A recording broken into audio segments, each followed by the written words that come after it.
Coming up on this edition of MHS Rewind, we'll take a look at how the broadcasting class did their annual state competition and how the decathlon team is gearing up for nationals. And in sports, we'll find out what honors the girls basketball team was given and have a preview of the boys and girls track teams.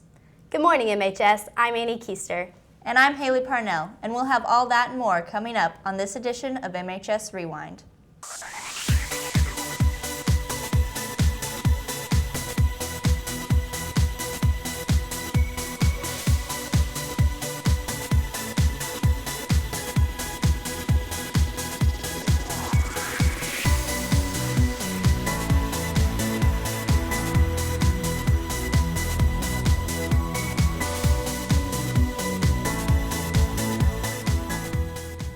Students in MHS Rewind traveled to the University of Indianapolis on Monday for the annual Indiana Association of School Broadcasters State Conference and Competition.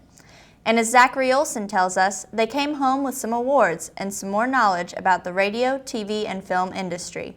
The IASB Conference is an annual event for schools across the state who have radio, TV, and film programs. Nearly 1,000 students came to UIndy for a day of workshops, live competitions, and awards. Students went to 2 different workshops, and they had over 30 to choose from, including one on how to catch a short film. She came out of nowhere. She was so little. How could there be so much blood in such a small body? And one on the new red digital cinematic camera. While most students were at the workshop, several select students were competing in live events. Andrew Walker was in the live news anchor competition. Walker found out he actually won the competition at the award ceremony later in the day. I was instantly, on top of the world, cloud 9. It was a great feeling, and I knew that I couldn't have gotten here without the help of Mr. Meyer and without my classmates here and supporting me the whole way. But he wasn't the only winner from MHS. Rewind took home 4 more first place and second place awards in other categories. Haley Parnell won first in TV copywriting, and the advanced broadcasting class won first place in the corporate video, TV newscast, and video magazine categories. Walker finished second in the news package category, and Annie Keister took home second place in the video in depth. But the biggest win for MHS came at the end of the day. And this year's IASB High School Television School of the Year is Martinsville.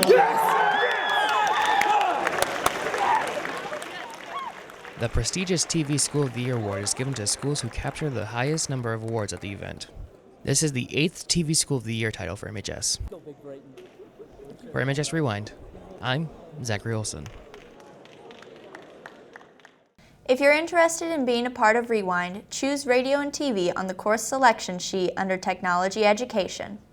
The MHS decathlon team is once again state champions, and as Andrew Walker tells us, they are very optimistic. 300 hours.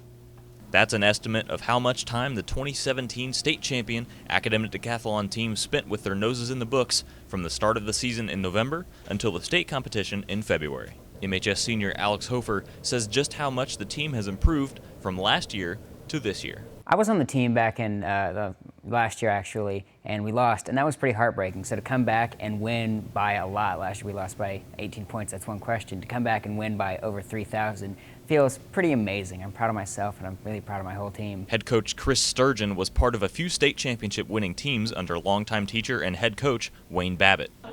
Sturgeon credits the system that Babbitt put in place for the championship this year. It's all about the practice schedule, and I think that's one of the great things of when I've stepped in as coach. I knew how the program worked, and I wanted to make sure we did exactly everything the same because it worked for him 17 years in a row. I didn't want to mess with it too much.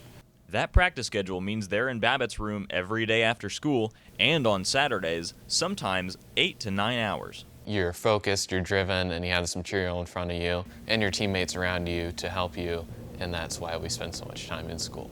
The next stop for the decathlon team, Nationals in Madison, Wisconsin. I'm there for the competition. That's what I think about Madison. I'm going to go there to win, and that's it. Sturgeon and the 8 members of the decathlon team will leave for Madison, Wisconsin on April 19th and return home on the 23rd. For MHS Rewind, I'm Andrew Walker. The Martinsville Artesian Winter Guard is heading to the state finals this year for the first time. The Artesians went to semifinals last weekend and placed 9th, earning themselves a spot among the top 12 schools in the state. Their show revolves around statues coming to life at the beginning of the show.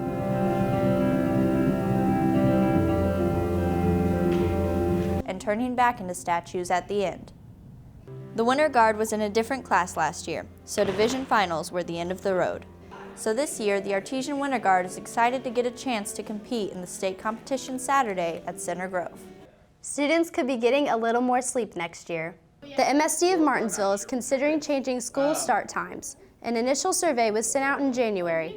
MSD of Martinsville School Superintendent Dr. Michelle Moore said the results came back stating most in the community wanted the high school, middle school, and intermediate school to start at the same time. A follow-up survey was sent out to determine what time that would be. The possible times were 7:35, 7:45, and 8 a.m. A decision will be made in April when a recommendation is given to the board. Students around the school may be hearing the loud crashes and bangs on the outside of their classroom as construction on the outside of the building continues. The siding on the vocational building is already finished, and the area around the auxiliary gym is also complete. Students may notice a big blue patch of siding on the end of the auxiliary gym. That's where a big red backlit M will be located when the project is complete. MHS Principal Dr. Nick Sears says that all construction on the outside will be mostly complete by the end of April. Inside the school, air conditioning will be added to the gym and work has already started. If all goes as planned, it should be done in time for graduation. The Music and Theater Department put on the spring musical Once Upon a Mattress last weekend.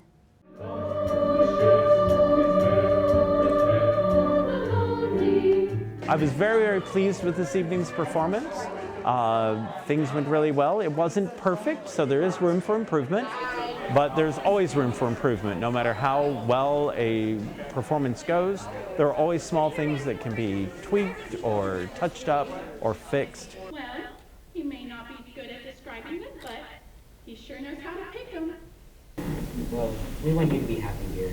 I think that Dauntless did really well. That's Dylan Adams, and he really pulled through this time, and it was a great performance.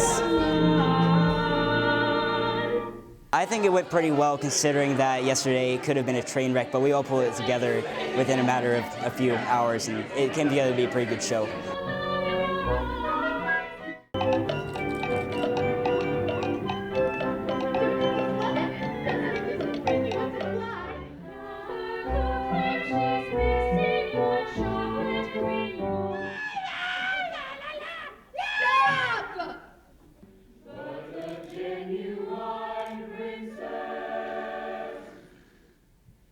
Overall, I thought it was a very solid performance this evening.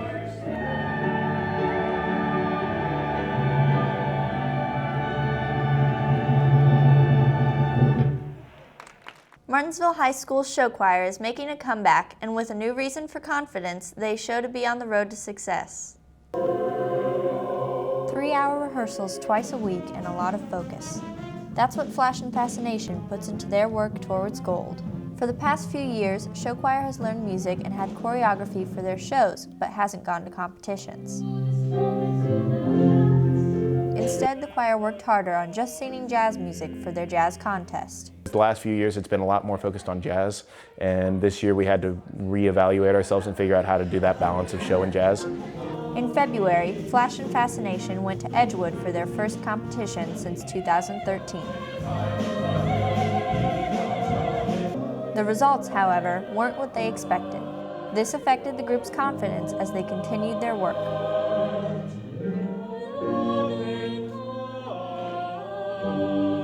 I think they have to come to grips with the fact that they can't let other people who see them one instant, one moment, define them. The group worked together to build their confidence back up and show how well they can really do. The effort they put in led them to get a gold for their show at the ISMA Jazz Organizational Contest. It's just so exciting all the time. Like, there's never a dull moment. Director Tim James states that this tight-knit group works very hard, even when the work itself is rather difficult. They plan to finish their season off in May at Cedar Point. Now for a look at sports, let's send it over to Joey Marketan. Thanks, guys. The girls' basketball team captured their first sectional title since 2008 back in February, and the postseason honors continue to pour in for the team. Tiana Traylor was named to the Indiana Basketball Coaches Association Subway Supreme 15 Underclass team, as well as the All-USA Indy Area Super Team. Traylor is also one of the 6 players named to the core group of the Indiana Junior All-Stars. She will play 2 games against the Indiana Senior All-Stars this June. Traylor will see a familiar face in those games. She will be facing off against her own coach. MHS girls basketball head coach Vince Cerbone will be an assistant coach for the Senior All-Stars. Several of Cerbone's other players were honored as well. Meredith Deckard was named to the IBCA Underclass All-State Honorable Mention Team. Deckard, Traylor, and Jessica Nix also earned spots on the Mid-State All-Conference team. Even though it may not feel like it outside, the spring sports season is right around the corner. The softball team is back on the field, and they are excited for this year's season that actually starts next week. The MHS softball team broke out their cleats for the start of their season last Monday. The team has 7 returning seniors, including Sarah Cush and Haley Taylor. However, both Cush and Taylor are looking for some help from underclassmen. Definitely Paige Dorsett. We lost our senior shortstop last year, and I'm really looking forward to her stepping up and playing shortstop for our team this year. I think she'll do a great job. Anna Elliott, I think, will step up a lot this year. She was on varsity last year, and she should be used to everything by now, so hopefully she'll get those leadership skills up to help us. Dorsett is a freshman this year. She has played high-level travel ball since she was 10 and is already getting Division I looks. Elliott was second on the team in batting average last year as a freshman. Longtime head coach Ken RHODEN has won 2 state titles and believes this team has the ability to compete at the highest level. Well, we have a returning group of players that are experienced, and we look to be competitive. It's usually our goal every year is to be competitive in every game we play, and obviously we'd like to win every game. I think we have a lot of opportunities this season with the players that we have to really do something with our season. The Artesians open their season on Tuesday against Roncalli.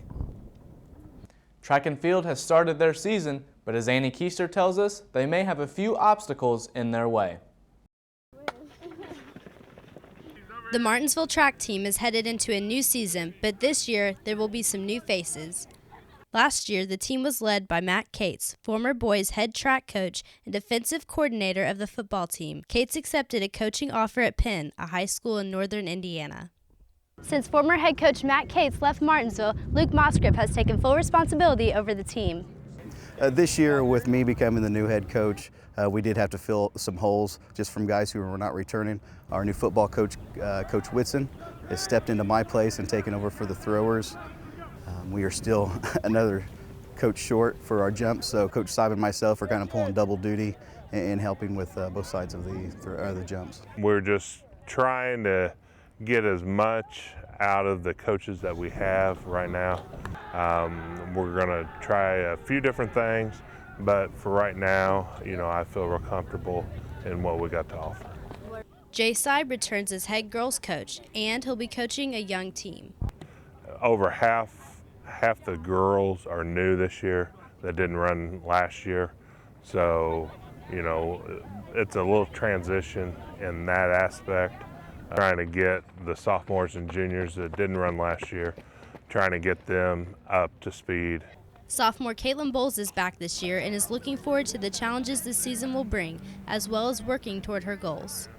To PR and the 200, and for our 4x1 team, it's a lot different this year because we had 2 seniors graduate last year. I want to hopefully make it to regionals again. Both Coach Seib and Coach MOSCRIP have high hopes for individual events as well as individual athletes this season. This year I see some strong outings, not only by our seniors, but also I feel our distance runners are going to be a strong point for our team. For MHS Rewind, I'm Annie Keister. The team will open up their outdoor season April 6th against Brown County and Edgewood. That does it for a look at sports. Back to you guys. Thanks, Joey. That does it for this edition of MHS Rewind. For Joey Marketan, Haley Parnell, and the rest of the advanced broadcasting class, I'm Annie Keister. Thanks for watching and have a great day.